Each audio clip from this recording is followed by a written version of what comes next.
मेरे साथ बोलिए, भारत माता की। क्यों भाई, कोटा बूंदी वालों की आवाज को क्या हो गया है? देखो, 400 पार करना है या नहीं करना है? मोदी जी को फिर से प्रधानमंत्री बनाना है या नहीं बनाना है? बिरला साहब को फिर से एमपी बनाना है या नहीं बनाना है? तो ऐसी आवाज नहीं चलेगी। सभी लोग दोनों हाथ उठाइए, अंत तक उठाओ दोनों हाथ, तीनों पंडाल में हाथ उठाइए, विजय के संकल्प का मुट्ठी बीजिए और प्रचंड आवाज से बोलिए, भारत माता की जय श्री राम, जय जय श्री राम।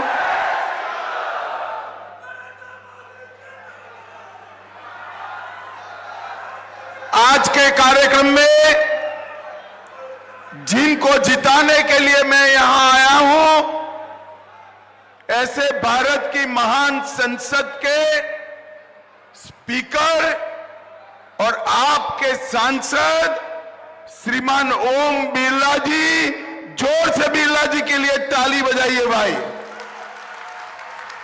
हमारे उप मुख्यमंत्री श्री प्रेमचंद बेरवा जी, शिक्षा मंत्री राजस्थान श्री मदन दिलावर जी, श्री हीरालाल नागर जी, राज्य मंत्री ऊर्जा विभाग श्री संदीप शर्मा जी, विधायक कोटा दक्षिण कल्पनाबेन, विधायक लाड़पुरा इजरियाज सिंह जी, सांसद पूर्व सांसद कोटा बूंदी श्री मुकेश दाधीच जी, प्रभारी कोटा संभाग सुनीताबेन व्यास, भवानी सिंह राजावत, बाबूलाल वर्मा और आज इस सभा में आए हुए प्यारे भाइयों बहनों माताओं और मेरे जिगर के टुकड़े जैसे युवा मित्रों,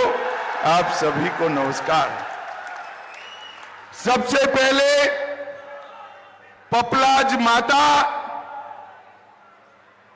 फालूदी मां, गोपरनाथ महादेव, गराड़िया महादेव और भगवान परशुराम को प्रणाम कर कर मेरी बात की शुरुआत करना चाहता हूं। भाई और बहनों, मैं आज उस नगरी में आया हूं जिस नगरी का गौरव पूरे देश के अंदर शिक्षा की नगरी के रूप में जाना जाता है। ढेर सारे विद्यार्थी अपने जीवन की कैरियर बनाने के लिए कोटा के अंदर आते हैं। मुझे बरोबर याद है, जब कोरोना काल था, सभी देश के माता पिता का बड़ी चिंता थी कि हमारे बच्चों को क्या होगा। लॉकडाउन हो गया था, मगर कोटा वालों, आपने सांसद ऐसा चुना था, लॉकडाउन होने के बावजूद स्पेशल ट्रेनें लगाकर बच्चों को अपने अपने घर पे ले जाने का काम हमारे ओम बिरला ने किया।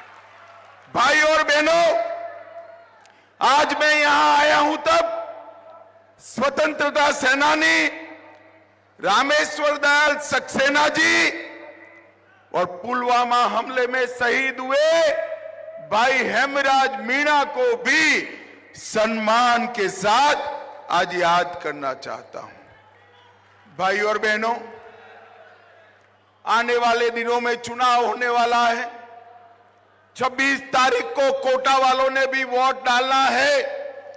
पूरे देश के सामने दो विकल्प है, एक नरेंद्र मोदी जी है और दूसरी ओर राहुल बाबा है।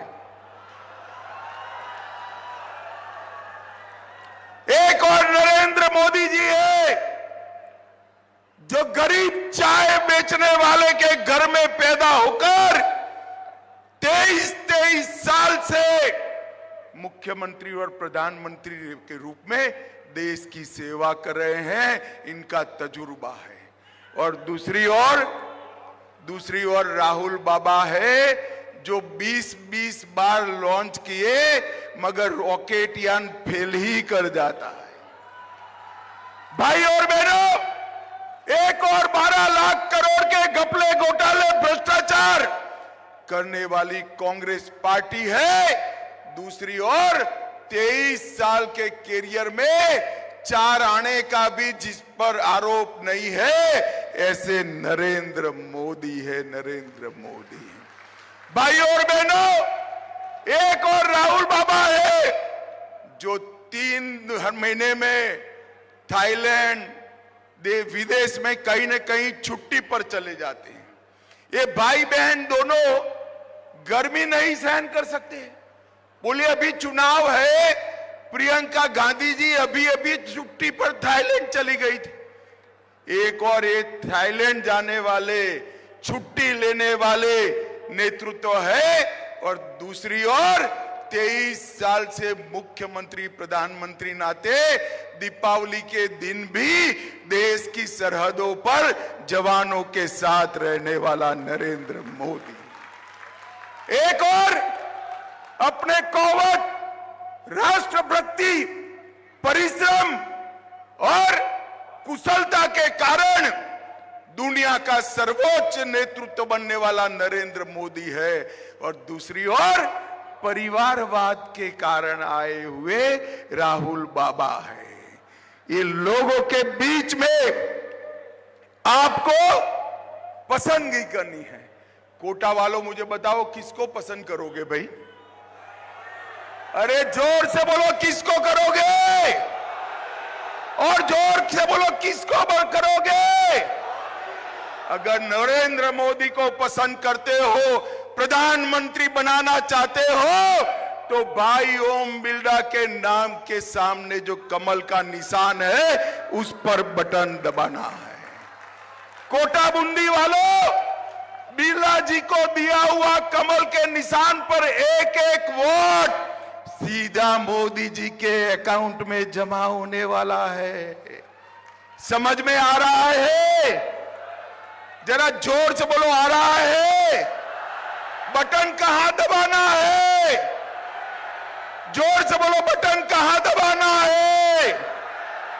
भाई और बहनों, राजस्थान की 25 की 25 सीट पर कमल खिलाना है। अभी अभी पहला चरण हो गया। मैं पहले चरण का परिणाम बता दूं आपको? बताओ? किसी को बताना मत, मगर हां एडवांस में बता देता हूं। बताओ? सभी सीटों पर कांग्रेस का सुपड़ा साफ हो गया। परंतु यहां से पूरा नहीं होता। 13 सीटें बची है, उसमें भी खाता न खुले 25 सीटों का हैट्रिक लगाने का काम मेरे कोटा बूंदी वालों को करना है। कोटा बूंदी वालों को। भाई और बहनों, मैं बिरला जी को बहुत सालों से जानता हूं। हमने संगठन का भी काम साथ में किया। संसद में हमारे स्पीकर साहब थे। इतने नकारात्मक विपक्ष के रहते हुए भी लोकतांत्रिक तरीके से संसद को चलाने का काम हमारे बिरला जी ने किया। बिरला जी के प्रयासों से कोटा को एयरपोर्ट की सहूलियत मिली है। हिंडोली में मेडिकल कॉलेज बना है। कोटा में अलग से नर्सिंग कॉलेज बना है, और अस्पताल को बड़ा बनाकर विश्व कक्षा का 500 बेड का अस्पताल बनाने का काम भी चालू है। कोटा वालों, बूंदी में खेल संकुल बनाया, जिसमें सिंथेटिक ट्रैक, स्विमिंग पूल और इंडोर गेम के लिए स्टेडियम भी बनाने का काम चालू है। भाई और बहनों, मैं कोटा को कहने आया हूं, अगर आपने 19 में कांग्रेस को वोट दिए होते तो पीएफआई कोटा पीएफआई का गढ़ बन जाता। नरेंद्र मोदी को वोट दिया, नरेंद्र मोदी जी ने पीएफआई को समाप्त कर जेल की सलाखों के पीछे डाल दिया। अब ये लोग कहते हैं हम पीएफआई पर बैन हटा लेंगे। कोटा वालों मुझे बताओ, पीएफआई पर बैन होना चाहिए या नहीं होना चाहिए? अरे जोर से बोलो, होना चाहिए या नहीं होना चाहिए? एक कांग्रेस पार्टी विकास विरोधी party, eastern Rajasthan canal project 5 साल तक गहलोत की सरकार रही। ईस्टर्न राजस्थान कैनाल प्रोजेक्ट को आगे नहीं बढ़ने दिया। आपने भजनलाल शर्मा की डबल इंजन सरकार बनाई, 3 ही महीने में हमने एग्रीमेंट कर ईस्टर्न राजस्थान कैनाल प्रोजेक्ट को आगे बढ़ाने का काम किया। भाइयों और बहनों, ये कहते हैं ईआरसीपी का पानी कोटा बूंदी को नहीं मिलेगा। इनका मत साथ सुनना, ये झूठ फैलाने वाले लोग हैं, झूठ फैलाने वाले। मैं आपको कहकर जाता हूं, कोटा बूंदी वालों, ये मोदी का गारंटी है, हर गांव, हर दानी, हर खेत में ईआरसीपी का पानी पहुंचाने की जिम्मेदारी मोदी जी की है। ये मोदी का गारंटी है। भाई और बहनों, लोगों को छोड़िए, हमने तो पशुओं की भी चिंता की है।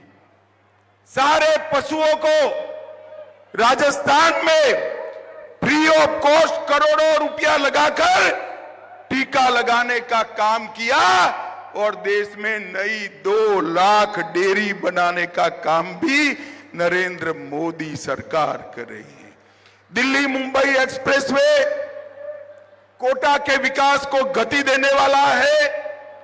अमृत भारत स्टेशन योजना के तहत कोटा का रेलवे स्टेशन नया बनने वाला है, भव्य रेलवे स्टेशन बनने वाला है और रामगंज मंडी स्टेशन को भी फिर से नया बनाने का काम हमारे बिरला साहब कर रहे हैं। परवन बृहद सिंचाई योजना झालावाड़ 12 और कोटा के 600 गांव में पानी उपलब्ध कराया जाएगा। रामगढ़ में टाइगर रिजर्व बनाया गया है। नक्स सागर झील और जेठ सागर झील के काम को स्वीकृति दे दी गई है।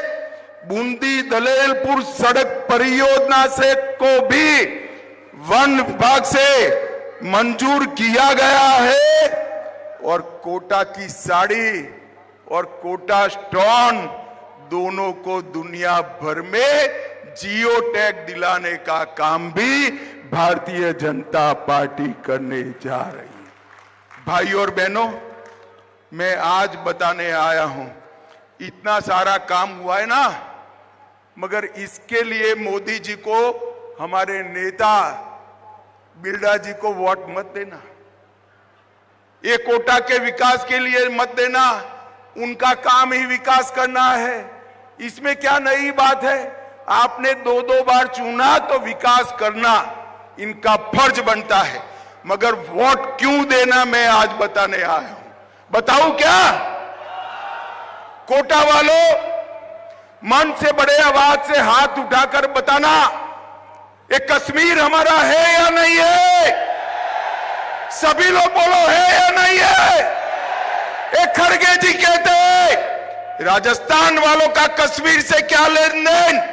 अरे खड़गे महाराज, आपको भान नहीं है, कश्मीर पर जब जब संकट आया मेरे राजस्थान की वीरांगनाओं के लाल ने अपना खून बहा है।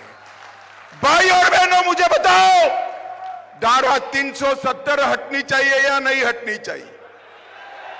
जोर से बोलो, खड़गे तक आवाज जाए, हटनी चाहिए या नहीं हटनी चाहिए? ये 70 साल से कांग्रेस पार्टी धारा 370 को अनौरस बच्चे की तरह लेकर बैठी थी। वोट बैंक से डर रहे थे, वोट बैंक से डरे। आपने दूसरी बार मोदी जी को प्रधानमंत्री बनाया 5 अगस्त 2019 को। हमारे बिरला जी ही बैठे थे अध्यक्ष के स्थान पर। धारा 370 को मोदी जी ने समाप्त कर दिया और हमेशा के लिए कश्मीर को भारत के साथ। ये राहुल बाबा कहते थे धारा 370 मत हटाइए, खून की नदियां बह जाएगी। अरे राहुल बाबा, नरेंद्र मोदी सरकार है, 5 साल हो गए, खून की नदियां छोड़ो, कंकर चलाने की हिम्मत नहीं है, कंकर चलाने की। मोदी जी ने आतंकवाद को समाप्त कर देश को सुरक्षित किया है। नक्सलवाद को समाप्ति के कगार पर लाकर मोदी जी ने देश को सुरक्षित किया है। मोदी जी ने देश को सुरक्षित किया है, इसलिए मोदी जी को वोट देना है। वोट क्यों देना है भाई? जरा बोलो। धारा 370 हटाई, इसलिए वोट देना है। मुझे बताओ भाई और बहनों, अयोध्या में राम मंदिर बनना चाहिए या नहीं बनना चाहिए? जरा जोर से बोलो। बनना चाहिए या नहीं बनना चाहिए? अभी अभी रामनवमी गई, 500 साल के बाद रामलल्ला ने अपना बर्थडे टेंट में नहीं, राम मंदिर में बनाने का। भाई और बहनों, एक कांग्रेस पार्टी 70 साल से राम मंदिर के मुद्दे को अटका रही थी, लटका रही थी, भटका रही थी। मोदी जी ने 5 साल में ही केस भी जीता, भूमि पूजन भी किया और प्राण प्रतिष्ठा कर जय श्री राम कर दिया। और एक कांग्रेस वाली टोली, इनको निमंत्रण दिया गया कि आप आइए प्राण प्रतिष्ठा महोत्सव में, परंतु एक कांग्रेस वाली टोली गई नहीं, क्योंकि उनको डर लगता है उनकी वोट बैंक समाप्त हो जाएगी। भाई और बहनों, सिर्फ राम मंदिर नहीं, काशी विश्वनाथ कॉरिडोर बनाया जो औरंगजेब ने तोड़ा था, इसका पुनर्निर्माण नरेंद्र मोदी जी ने किया। भाई और बहनों, महाकाल कॉरिडोर बनाया, बद्री धाम केदार धाम का पुनरुद्धार किया और भगवान सोमनाथ का मंदिर भी सोना का बनाने का काम नरेंद्र मोदी जी कर रहे हैं। हमारे सारे श्रद्धा केंद्र को मोदी जी ने पुनः जागरूक किया है। मैं आज अशोक गहलोत को पूछने आया हूं, 10 साल तक आपकी सरकार थी, पाकिस्तान से हर रोज आलिया मालिया जमालिया घुस जाते थे, बम धमाके करते थे। आपने क्या किया? मोहनी बाबा मनमोहन सिंह उफ नहीं कर सकते थे, उफ। कोटा वालों, आपने मोदी जी को 14 में प्रधानमंत्री बनाया, फिर से आतंकवादियों ने गलती की, उरी और पुलवामा में हमला किया। मोदी जी ने 10 ही दिन में सर्जिकल स्ट्राइक और एयर स्ट्राइक कर पाकिस्तान के घर में घुसकर आतंकवादियों को समाप्त करने का काम मोदी जी ने देश को सुरक्षित किया है। मोदी जी ने देश को शिक्षित किया है और मोदी जी ने देश को सम्मान दिलाने का काम किया है। भाई और बहनों, हम बचपन से सुनते थे, मां लोरी गाती थी, चंदा मामा दूर के। अब ये लोरी नहीं गा पाएगी माताएं, बच्चियां नहीं गा पाएगी अपने बच्चे के लिए, क्योंकि मोदी जी ने चंद्रमा पर चंद्रयान भेजकर चंदा मामा को नजदीक लाने का काम कर दिया है। चंद्रमा के दक्षिण ध्रुव पर सबसे पहले अगर कोई पहुंचा तो भारत का तिरंगा नरेंद्र मोदी ने पहुंचाने का काम किया है। भाई और बहनों, और सबसे बड़ी उपलब्धि मोदी जी की, जिसके लिए पूरे देश ने उनको वोट देना है, 80 करोड़ गरीबों का कल्याण करने का काम नरेंद्र मोदी जी ने किया है। भाई और बहनों, मैं राजस्थान की बात करना चाहता हूं। 87 लाख किसानों को 20,000 करोड़ रुपया किसान सम्मान निधि का दिया, 3 लाख लखपति दीदी बनाए, 51 लाख गरीबों के घर में नल से जल पहुंचाया, 2 करोड़ लोगों का आयुष्मान भारत योजना देकर 5 लाख तक का पूरा स्वास्थ्य का खर्चा समाप्त कर दिया। 86 लाख गरीबों के घर में शौचालय बनाने का काम किया।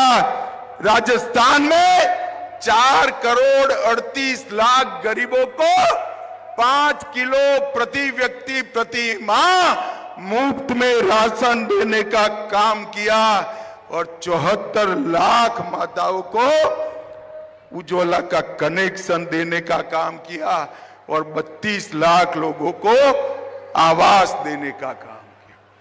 भाइयों और बहनों, मैं एक गहलोत साहब को पूछना चाहता हूं, कांग्रेस ने क्या किया? हिसाब लेकर आओ जरा कोटा बूंदी में। गहलोत जी नहीं आएंगे, पूरा राजस्थान छोड़कर अपने बेटे को जिताने में पड़ गए हैं, बेटे को जिताने में वो नहीं आ सकते। मगर मैं बताता हूं, इतने सालों तक गरीबी हटाओ के नारे से वोट लिया, गरीबों का कुछ नहीं किया। मोदी जी ने 25 करोड़ गरीबों को गरीबी रेखा के बाहर निकालने का काम नरेंद्र मोदी जी ने किया। भाई और बहनों, हम 400 पार की बात करते हैं तो कांग्रेस के पेट में दर्द आता है। वो झूठ फैला रहे हैं कि 400 सीटें भाजपा को मिलेगी तो आरक्षण चला जाएगा। ये झूठ के सरदार है। हमारे पास पूर्ण बहुमत 10 सालों से, आपने 14 में भी पूर्ण बहुमत दिया, 19 में भी दिया। हमने बहुमत का उपयोग आरक्षण हटाने के लिए नहीं किया। कांग्रेस वालों, आपको बहुमत मिला, आपने इमरजेंसी डाली थी। हमें बहुमत मिला, हमने 370 को समाप्त कर दिया। हमें बहुमत मिला, हमने राम जन्मभूमि पर मंदिर बनाया। हमें बहुमत मिला, हम हिंदू सिख बौद्ध शरणार्थियों को नागरिकता देने के लिए सीए लेकर आए। और भाई, कोई माता ताली नहीं बजाएगी, सिर्फ भाइयों ने ताली बजानी है। हमें बहुमत दिया तो माताओं बहनों को 33% आरक्षण देने का काम ये भारतीय जनता पार्टी ने किया। हमने बहुमत का उपयोग गरीबी को हटाने के लिए किया, देश को सुरक्षित बनाने के लिए किया। हमने बहुमत का उपयोग अर्थतंत्र को 11वें नंबर से 5वें नंबर लाने के लिए किया। और राहुल बाबा, झूठ मत फैलाओ, कान खोलकर सुन लो। कांग्रेस पार्टी अगर आरक्षण हटाना चाहती है तो भी जब तक भाजपा का एक एक कार्यकर्ता जिंदा है, हम SC, ST, OBC के आरक्षण को हटाने नहीं देंगे। ये मोदी का गारंटी। ये झूठ फैला रहे भाइयों और बहनों, इन्होंने इस देश में झूठ फैलाने का काम किया है। और OBC का तो सबसे बड़ा विरोधी अगर कोई दल है तो कांग्रेस पार्टी। काका साहेब कालेलकर कमीशन का रिपोर्ट को गायब कर दिया, मंडल कमीशन की रिपोर्ट को अमल नहीं किया। जब संसद में रिजर्वेशन की बात आई, राहुल बाबा के पिता राजीव गांधी ने 2.5 घंटे तक विरोध में भाषण किया और मोदी जी ने OBC को संवैधानिक मान्यता देने का काम नरेंद्र मोदी जी ने किया। देश के सभी केंद्रीय इंस्टीट्यूट में हमने ओबीसी को 27% रिजर्वेशन देने का काम किया। भाइयों और बहनों, मोदी जी जिन्होंने पूरी दुनिया में देश का सम्मान बढ़ाया, वो भी ओबीसी जाति से आते हैं और देश का इतना बड़ा नेता बना है। ये भारतीय जनता पार्टी का कमिटमेंट है। राहुल बाबा, मैं आज आपको कहने आया हूं, आपको कुछ मालूम नहीं है। विश्वकर्मा की जातियां, छोटी छोटी जातियां, मेरे लुहार भाई, सुथार भाई, दर्जी भाई, कारपेंटर का काम करने वाले, नाव बनाने वाले, मछली पकड़ने की जाली बनाने वाले, इनके लिए अब तक देश में कोई योजना नहीं लाया था। मोदी जी ने 13,000 करोड़ खर्च कर ये सभी को स्वरोजगारी और स्किल डेवलपमेंट का काम करने का काम नरेंद्र मोदी जी ने किया। भाइयों और बहनों, 2 खेमे पड़े। एक खेमा भारत के इतिहास को झुठलाने वाला है और दूसरा खेमा हमारी संस्कृति, हमारी भाषा, हमारे धर्म का सम्मान करने वाला है, देश का गौरव बढ़ाने वाला है, देश को टॉप पर पहुंचाने वाला है। मैं आपको बताने आया हूं, ओम बिरला को जिताओ, मोदी जी को तीसरी बार प्रधानमंत्री बनाओ, 5वें नंबर पर लाए हैं। देश के अर्थतंत्र को संसार में तीसरे नंबर का बनाने का काम नरेंद्र मोदी जी करेंगे। माताओं, भाइयों और बहनों, ये माताएं मटकी लेने जाती है तो मटकी पर टकोरा लगाते हैं, नहीं लगाते हैं आप लोग? जरा जोर से बोलो भाई, लगाते हो नहीं लगाते हो? तो 200 रुपये की मटकी के लिए टकोरा लगाते हो। देश का खजाना किसको सौंपना है, उसका निर्णय करना है। ध्यान से टकोरा लगाओगे? जरा जोर से बोलो, लगाओगे? 2 लोग हैं, राहुल बाबा और नरेंद्र मोदी, किसको पसंद करोगे? जोर से बोलो, किसको करोगे? मोदी जी को पसंद करते हो तो ओम बिरला जी के नाम पर, कमल के निशान पर बटन दबाना है, दबाओगे? देखो भाई, कोटा बूंदी वालों, बटन ऐसे वैसे नहीं दबाना है। बटन तो आप कोटा बूंदी में दबाना, कमल के निशान पर, मगर इतने गुस्से के साथ दबाना कि इसका करंट इटाली में जाकर लगे। पक्का करोगे? बिरला साहब आगे आइए, आप आगे आइए। बिरला साहब, हमारे बिरला जी को प्रचंड बहुमत से जिताओगे? 400 पार कराओगे? मोदी जी को तीसरी बार प्रधानमंत्री बनाओगे? मैं आपको एक मोदी गारंटी कहकर जाता हूं, बिरला जी को संसद में भेज दीजिए। कोटा बूंदी को हम देश का 1 नंबर का लोकसभा क्षेत्र बनाएंगे। भाइयों, मेरे साथ बोलिए, भारत माता की। अरे जोर से हाथ उठाकर बोलिए, भारत माता की। जय श्री राम, जय श्री राम। वंदे वंदे वंदे। आप सभी का बहुत बहुत धन्यवाद, आभार, नमस्कार।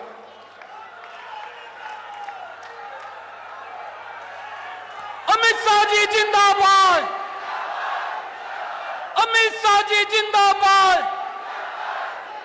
नरेंद्र मोदी जिंदाबाद। अब मैं धन्यवाद ज्ञापित करने के लिए आदरणीय हीरालाल जी से निवेदन करूं।